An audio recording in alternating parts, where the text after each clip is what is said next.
케네스 해긴 치유학교 시청자 여러분 안녕하십니까? 오늘은 이제 88강입니다. 제목은 신성한 건강을 누리는 방법, 신성한 건강을 누리는 방법, 이런 제목입니다. 요절 말씀은 요한 3서 1장 2절입니다. 사랑하는 자여, 내 영혼이 잘됨 같이 내가 범사에 잘되고 강건하기를 내가 간구하노라. 아멘. 이제 추석 명절 연휴가 끝나가고 있습니다. 여러분 명절 잘 지내셨습니까? 이제 이번 가을 하반기에도 여러분 모두가 건강하시기를 주님으로 축복합니다.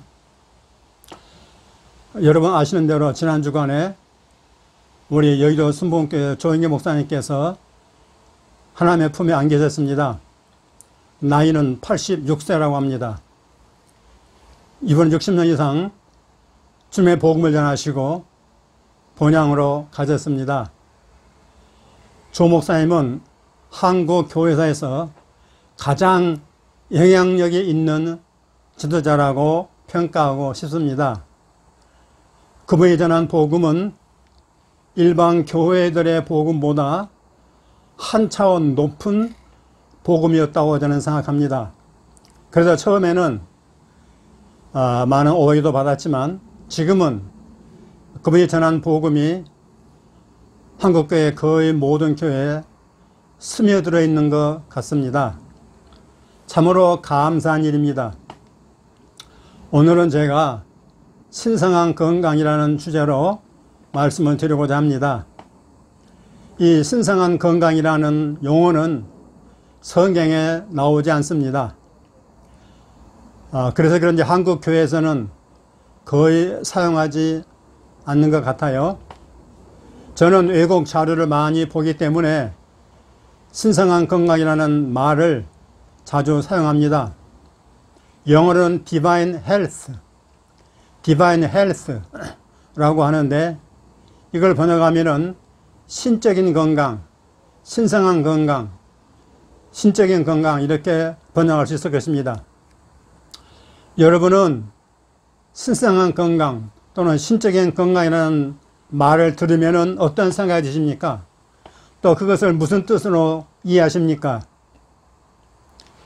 신성한 건강에 대해서는 제가 우리 케네스 해긴 치유학교 강의 초기에 제가 2번이나 이미 말씀을 드렸습니다. 11강과 12강인데 11강은 병 없이 건강하게 사는 비결, 또 12강 제목은 신성한 건강의 비결, 이런 제목이었습니다. 벌써 1년 전쯤 됩니다. 1년 전쯤 했는데 이렇게 2번이나 미리 강의했어요. 근데 오늘은 조금 다르게 여러분들에게 말씀드리려고 합니다. 그 이유는 뭐냐면은 1년 전에 비해서 제가 공부를 좀 더 했기 때문입니다.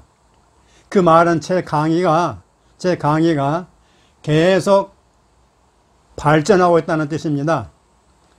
그렇기 때문에 여러분께서는 처음 1강부터 차근차근 듣는 것이 아주 중요하다고 말씀드리겠습니다. 제가 처음 신성한 건강을 말씀드렸을 때는 병에 안 걸리고 건강하게 사는 삶을 이겼습니다. 병에 안 걸리고 건강하게 사는 삶, 그렇게 이해하고 제가 그 말을 사용했어요. 또 혹시 병에 걸렸으면은 뭡니까? 고침받은 다음에는 건강하게 사는 것, 이런 것을 신성한 건강이라 그렇게 제가 표현했습니다. 그 대표적 인물은 누구냐? 구약의 아브라함을 제가 예로 들었죠. 아시다시피 아브라함은 175세까지 아주 건강하게 살았습니다. 그리고 죽는 날까지 만족하며 살았다. 아주 만족하며 살았다고 성경은 기록하고 있는 것입니다. 근데 제가 말이죠, 좀 더 연구해 보니까 신성한 건강은 그 정도가 아니었습니다. 여러분, 신성한 건강은 단순히 질병 문제에 국한된 게 아니었습니다. 뭐 병 없이 사는 정도가 아니었다 이 말이죠. 이 신성한 건강이라는 용어 속에 어마무시한 축복이 들어있는 것을 발견했어요. 그래서 신성한 건강에 대한 새로운 깨달음을, 새로운 개념을 제가 깨우치게 되었던 것입니다. 여러분, 참된 신성한 건강에는 다음 같은 항목들이 포함된다고 저는 생각합니다. 첫째, 육신적이고 정신적인 질병이 없는 삶입니다. 육신적이고 정신적인 질병이 없는 삶이에요. 두 번째는 염려, 불안, 걱정, 근심, 원망, 분노, 쓴뿌리 등의 부정적인 감정이 없는 삶인 것입니다. 세 번째는 마음의 안정과 평안이 유지되는 삶입니다. 마음의 안정, 마음의 평안이 늘 유지되는 그런 삶이란 말이죠. 네 번째는 뭐냐?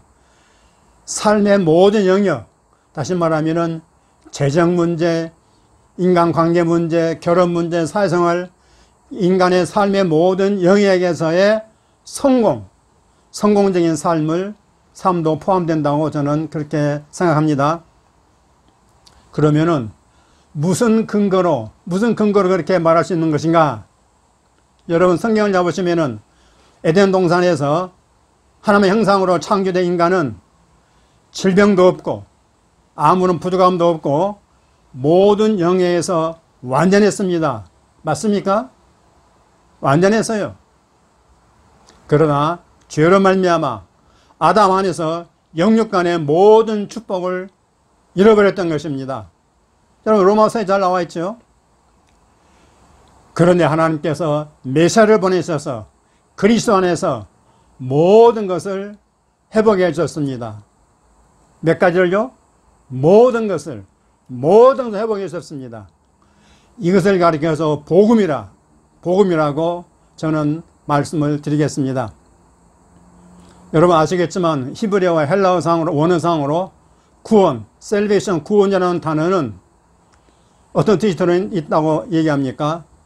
해방, 안전, 보존, 치유, 건전함, 이런 개념들이 포함되어 있는 것입니다. 다시 말씀드립니다. 해방, 안전, 보존, 치유, 건전함, 이런 개념들이 구원이라는 단어 속에 포함되어 있다 이 말이에요. 그러니까 구원이라고 말할 때 단순히 죄 문제 해결로만 보면은 안 된다는 거죠. 이렇게 구원에 여러 가지가 포함된, 이렇게 보아야만 요한복음 10장 10절이 이해가 되는 것입니다. 뭐라 그랬어요?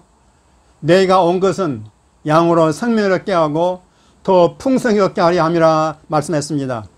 그러니까 우리가 예수를 믿어 구원을 받을 때 생명을 얻게 되는데 그 생명을 얻은 것으로 만족하면은 안 된다는 거죠. 그 생명이 뭐냐? 더 풍성해져야 한다는 것입니다. 우리 예수 믿고 구원 받으면은 생명 얻는 것은 기본이고 그 생명이 더 풍성해져야 한다는 것입니다. 그것이 예수 이 땅에 오신 목적이라고 성경은 말하고 있다, 그런 얘기입니다. 여러분 에베소 1장 3절에 보면 어떤 말씀이 있습니까? 하나님 아버지께서 그리스도 안에서 하늘에 속한 모든 신령한 복을 우리에게 주셨다고 했습니다. 모든 신령한 복이 몇 가지나 될까요, 여러분? 또 베드로후서 1장 3절에서는 그의 신기한 능력으로 생명과 경건에 속한 모든 것을 우리에게 주셨다라고 말씀했습니다. 그럼 여기서도 생명과 경건에 속한 모든 것은 과연 몇 가지나 될까요? 저는 구원을 말할 때 죄 문제 하나만, 죄 문제 해결만 말하는 것을 아주 싫어합니다. 하나님과 인간 사이에 뭐가 가로막고 있죠? 죄의 장벽. 그 죄의 장벽이 제거되면은 어마무시한 축복들이 쏟아지게 되어 있습니다. 아멘, 할렐루야. 교회에서는 이 점을 강조해야 된다고 저는 믿습니다. 그래서 구원, 영어로 salvation, 구원이라는 말을 저는 건강, health, 건강이라는 말로 대체해서 바꿔서 사용해도 되지 않겠나라는 생각을 해봅니다. 제 설명 들어보세요. 구원받아 하나님과의 관계가 회복된 것은 영적인 건강이죠. 하나님과 나 사이에 구원이 관계 회복됐으니까 영적인 건강 아니겠습니까? 또 병이 없는 것은 육신적인 건강이죠. 또 물질적으로 풍족한 것은 재정적인 건강 아니겠습니까? 인간관계, 결혼관계가 원만한 것은 관계적인 건강입니다. 이처럼 모든 면에서 건강한 것이 바로 구원이라 이렇게 말할 수도 있지 않겠나 하는 생각하는 것입니다. 이렇게 생각해 볼 때 여러분, 신약성경 저 뒤에 있는 요한 3서 1장 2절이야말로 이 부분을 잘 설명한 말씀이라고 생각할 수 있죠. 뭡니까? 살아난 자여 내 영혼이 잘됨 같이 내가 범사에 잘되고 강건하기를 내가 간구하노라 했습니다. 여기서 영혼이란 말은 사실은 혼입니다. 혼. 그래서 우리가 쉽게 그냥 영혼이라고 말하는데, 여기 보게 되면은 영혼의 건강, 또 육신의 건강, 또 재정의 건강, 이런 것들이 다 포함되어 있습니다. 그 세 가지는, 여러분, 그 세 가지는 정상적 인간의 기본 삶 아니겠습니까? 하나님과의 정상적인 관계, 그 다음에 내 육신의 몸의 건강과의 정상적인 관계, 또 먹고 사는 재정 문제에 있어서 정상적인 관계, 이런 것이 인간 생활에 있어서 가장 온전하고 가장 기본적인 그런 삶 아니겠습니까? 그래서 저는 이걸 가르쳐서 진정한 복음이라고 저는 말할 수 있는 것입니다. 이게 바로 풍성한 삶 아니겠습니까? 예수 그리스도를 믿어서 구원을 받았으면은 이 세 가지가 다 건강해야 하지 않겠나 하는 말씀인 것입니다. 그러니까 여러분, 건강한 삶을 산다고 하는 것은 질병 없이 육신의 건강한 것만 말하는 것이 아니라는 거죠. 우리 하나님과의 건강한 관계 속에 영육 간에 아무런 눌림이 없이 자유하고 자연한 삶을 살고 재정적으로 넉넉하며 인간관계와 결혼생활에서도 건강한 것을 말하는 것입니다. 만약 건강이 육신의 몸에만 해당된다고 말하면 우리 예수님께서 십자가에서 여러분을 위해서 행하신 그 놀라운 축복들을 축소시키는 거 아니겠습니까? 그래서 요약하면은 신성한 건강이란 질병이 치유되고 질병이 없는 건강도 포함하지만은 우리의 삶의 모든 영역의 건강이 다 포함된다는 뜻이라 이 말씀이죠. 다시 말하면은 예수 그리스도의 십자가 완성된 사역 안에 들어있는 모든 축복을 신성한 건강이라고 말할 수 있겠다는 얘기입니다. 그래서 저는요, 이 신성한 건강을 다음과 같이 두 가지로 정리하고 있습니다. 첫째, 신성한 건강은 좁은 의미로는 병에 걸리지 않으며 또 걸리면 낫는다는 것을 의미합니다. 두 번째는 뭐냐? 넓은 의미로 신성한 건강은 내 삶의 모든 영역에서의 건강인 것입니다. 예수님께서 죽으신 것은 나의 삶의 모든 영역에서 신성한 건강을 누리게 하기 위해서였습니다. 그리고 여러분, 우리 예수님 자신이 바로 신성한 건강이 있습니다. 아멘. 할렐루야, 할렐루야. 놀라운 깨달음입니다. 그러면 이제부터 우리가 할 일이 무엇이겠습니까? 신성한 건강은 예수님께서 값을 다 지불하셨는데 그 예수님이 바로 저와 여러분 우리 안에 들어와서 내주에 계십니다. 그 말은 신성한 건강이 이미 우리 안에, 저와 여러분 안에 들어와 있다는 뜻입니다. 다시 반복합니다. 이미 신성한 건강이 저와 여러분 우리 속에, 우리 안에, 구원받은 성도들 안에 들어와 있다는 뜻이에요. 이제 우리에게 필요한 것은 뭐냐? 내 안에 신성한 건강이 이미 들어와 있다는 그런 믿음이고 그런 사고 방식이 우리에게 필요하다 그 말씀이에요. 그 다음에는 그런 믿음을 가지고 우리의 마인드를 새롭게 하는 것입니다. 로마서 12장 2절에 있는 말씀처럼 신성한 건강이 구원받은 내 속에 다 들어와 있구나. 영적인 축복, 육신적인 축복, 물질적인 축복, 건강한 축복, 재정적인 축복이 다 내 속에 들어와 있구나. 그걸 믿고 날마다 내 마인드를, 내 생각을 새롭게 하는 것입니다. 그래서 마인드가 생각이 새로워진 정도에 따라서 신성한 건강이 우리 육신생활에 나타나게 되는 것입니다. 그럴 때 매일의 삶에서 신성한 건강을 누리게 될 줄로 믿습니다. 그러면 구체적으로 어떻게 신성한 건강의 삶을 살 수 있겠습니까? 예를 들어서 머리가 아픕니다. 갑자기 두통이 생겼습니다. 그러면 신성한 건강 그런 상황에 대해서 어떻게 하는 겁니까?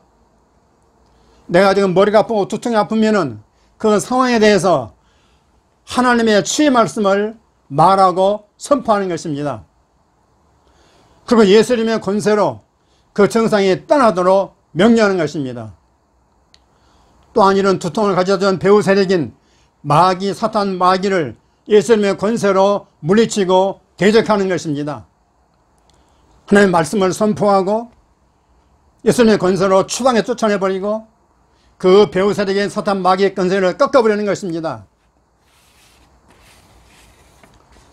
여러분, 이런 신성한 건강 누린 사람이 있습니까? 아마 몰라서 그렇지 우리 주변에 많이 있을 것입니다. 역사적으로도 많이 있었을 것이고요. 저는 대표적으로 우리 케네스기 목사님을 들 수 있겠습니다. 우리 목사님은 어려서부터 심장이 나쁘고 불치혈액병과 여러 가지 신체가 마비되는 병을 가지고 있었지요. 근데 특별히 심장병 증상이 말이죠. 밤마다 이분을 괴롭힌 것입니다. 힘들었어요. 그러나 혜기 목사님은 절대 그것을 받아들이지 않았습니다. 그 계속해서 예수 이름으로 대적했습니다. 치유를 받았다는 것을 믿고 계속 믿음의 선한 싸움을 싸웠던 것입니다. 그리고 증상이 떠날 때까지 믿음의 방패를 휘둘러서 마귀를 대적했습니다. 그런 결과 마침내 증상이 떠났고 그분은 건강을 회복했던 것입니다. 그 뒤로 혜기 목사님은 한 번도 두통을 알아본 적이 없다고 간증하고 있습니다. 두통이 안 온 게 아니죠. 두통이 옵니다. 그러나 그럴 때마다 그걸 받아들이지 않고 물리치는 것입니다. 예수 이름으로 다 내쫓아 버렸다는 것입니다. 그렇게 해서 그는 신성한 건강을 평생도록 누렸다고 간증하고 있습니다. 저 역시 부족하지만은 지금 이 신성한 건강을 누리고 있다고 저는 생각하고 있습니다. 하나님의 은혜죠. 신성한 건강이란 개념이 제 속에 들어온 이후로 저는 이 개념대로 개념이 들어온 이후로 저는 신성한 건강을 누리겠다고 생각하고 있습니다. 여러분도 다 그렇게 신성한 건강의 삶을 누릴 수가 있습니다. 아멘. 할렐루야. 할렐루야. 이제 고백과 선포하는 시간입니다. 5 문장을 준비했습니다. 여러분 잘 듣고 따라하시기 바랍니다. 첫 번째, 내 안에 계신 예수님이 바로 나의 신성한 건강이십니다. 아멘. 내 안에 계신 예수님이 바로 나의 신성한 건강이십니다. 아멘. 할렐루야. 두 번째, 주님의 완성된 사역 안에 모든 축복들이 신성한 건강이라고 믿습니다. 아멘. 주님의 완성된 사역 안에 모든 축복들이 신성한 건강이라고 믿습니다. 아멘. 세 번째, 나는 영혼의 건강, 신체적 건강, 재정의 건강, 관계적 건강을 믿습니다. 아멘. 나는 영혼의 건강, 신체적 건강, 재정의 건강, 관계적 건강을 믿습니다. 아멘. 네 번째, 몸의 아픈 부분을 향해 말씀을 선포할 때 질병이 떠납니다. 아멘, 아멘. 몸의 아픈 부분을 향해 말씀을 선포할 때 질병이 떠납니다. 아멘, 아멘. 다섯 번째, 나는 병 없이 건강 장수할 것을 믿습니다. 아멘, 아멘. 나는 병 없이 건강 장수할 것을 믿습니다. 아멘, 아멘, 할렐루야. 여러분, 오늘 88강 어떻게 들으셨습니까? 오늘 메시지는 굉장히 놀라운 메시지입니다. 여러분이 아무리 유튜브를 뒤져봐도 찾아보기 힘들 것입니다. 이런 건 가르친 사람이 별로 없거든요. 이 메시지를 잘 들으시고 여러분 마음속에 받아들여지게 되면, 아멘하게 되면은 이거 한 100번 이상 들으시기 바랍니다. 놀라운 브레이크 스루가 일어날 줄로 믿습니다. 그리고 이 강의가 은혜가 되셨으면은 여러분 꼭 좋아요, 댓글 달아주시고 또 구독자 아니신 분은 꼭 구독 버튼을 눌러주시면 감사하겠습니다. 그리고 여러분, 제가 그동안 소개한 책들 있죠. 치유문 열리는 2가지 비결, 이건 제가 번역한 것입니다. 이 책만큼 치유에 대해서 좋은 책은 제가 볼 때는 없다고 생각합니다. 이건 환자 입장에서 굉장히 잘 쓴 책입니다. 치유의 가이드예요. 이 책을 읽고서도 치유를 못 받는다 그러면은 그분은 참 많이 생각해야 됩니다. 그리고 또 제가 이번에 또 이건 제가 저작한 책입니다. 하나님의 치유선고 49절 이렇게 고백하라. 치유선고 고백에 대한 그 좋은 가이드를 제가 이번에 저술했습니다. 여러분 이것도 꼭 구입하셔서 이 두 책을 가지시고 여러분께서 이 두 책을 가지시고 여러분 구입해서 읽으시고 한 번만 읽지 마시고 여러 번 읽으셔서 자기 걸로 삼으시고 이 말씀대로 해서 여러분 꼭 치유받으시기를 주님으로 축복합니다. 그리고 치유받은 간증을 저에게 댓글이나 문자나 이메일로 보내주시면 감사하겠습니다. 아멘, 할렐루야. 승리하십시오.